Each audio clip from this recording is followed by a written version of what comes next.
Good morning my dear students. आज मैं आपको क्लास 8 मैथ का लेसन 12.2 का गुणनखंड फैक्टर का क्वेश्चन नंबर 1 एक्सरसाइज का लास्ट का 2 सवाल लेके आया हूं। 7वां और 8वां क्या दिया है, निम्नलिखित व्यंजकों के गुणनखंड कीजिए। ठीक है, तो अब यहाँ पे हम यहाँ पे भी पार्ट लिख लेते हैं। ठीक है, ये पार्ट का है तो ये पार्ट हो गया। ठीक है, पार्ट मतलब एक का भाग है। ठीक है, अब हम चलते हैं कौन सी, हमारी सवाल है कौन सी, 7वीं। ठीक है, अब हम 7वीं सवाल पे चलते हैं। क्या दिया है, 121 बी स्क्वायर माइनस 88 BC अब प्लस कितना हो गया 16 C स्क्वायर। ठीक है, अब यहाँ पे 121 गुणे कितना कर लेते हैं हम, 16 कर लेते हैं, बराबर कितना हो गया। यहाँ पे 121 का हम क्या लिखेंगे, 11 गुणे 11 हो गया, और 16 का कितना लिखेंगे, यहाँ पे क्या है 16, तो 16 का हम लिखेंगे 4 गुणे 4। अब देख लीजिए यहाँ पे 11 का गुणा 11 से, 11 गुणा 4 से कर देते हैं तो 44 प्लस 44 हो जाएगा, तो ये हमारा कितना हो जाएगा 88 हो जाएगा। तो यहाँ पे लिख लीजिए 121 बी स्क्वायर माइनस 44 कितना हो गया 44 BC और प्लस माइनस 44 BC और प्लस कितना हो गया हमारा 16 C स्क्वायर। ठीक है, बराबर। अब यहाँ कर लीजिए, यहाँ जोड़िया बना लेते हैं हम, तो 121 बी स्क्वायर माइनस 44 BC हो गया। ठीक है, एक कोष्टक में, दूसरे कोष्टक में 44 BC। अब मैं कोष्टक का चिन्ह बदल लेता हूँ, 16 C स्क्वायर लिख लिया एक कोष्टक में।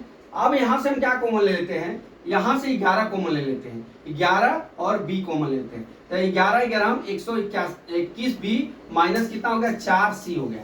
दूसरे कोष्टक में माइनस, अब यहाँ पे कितना कॉमन हो जाएगा, 4 कॉमन हो जाएगा, कितना 4 C कॉमन हो जाएगा। ठीक है, तो यहाँ पे कॉमन कर लीजिए, तो 4 11 हम B माइनस 4 चौका 16 C हो जाएगा। ठीक है, अब हमारा ये जो कॉमन वाला रहेगा एक जगह लिख लेते हैं, तो 11B माइनस कितना हो गया 4C। अब यहाँ पे दूसरे कोष्टक में क्या हो जाएगा, ये 11B। ठीक है, अब माइनस ये जो 4C है वो 4C लिख लिया। अब ये कितना हो जाएगा 11B माइनस क्या लिख सकते हैं 4C 2 बार है, इसका होल स्क्वायर, ये हमारा आंसर हो गया। ठीक है, अब हम चलते हैं, हमारा क्या है 8वीं सवाल। 8वीं सवाल में क्या है, ये 7वीं सवाल एक बार और करता हूं मैं आपको। यहाँ पे 121 गुणे 16 करेंगे, तो 11 11 में 121, 4 चौका 16, 11 44, 11 44 हमारा कितना हो जाएगा 44 44 जोड़ेंगे तो 88 हो जाएगा। ठीक है, 88 हो गया। अब हम जोड़िया बना लेंगे, जोड़िया बना के हम कॉमन कर लेंगे, ये हमारा आंसर हो गया। ठीक है, अब चलते हैं हम 8वीं सवाल।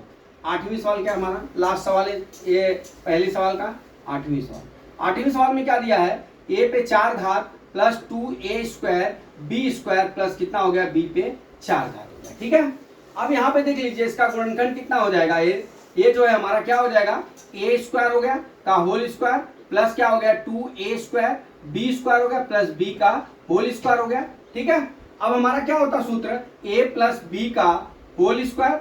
ठीक है, A प्लस B का होल स्क्वायर बराबर क्या होता है A square plus B square plus क्या होता है 2AB होता है।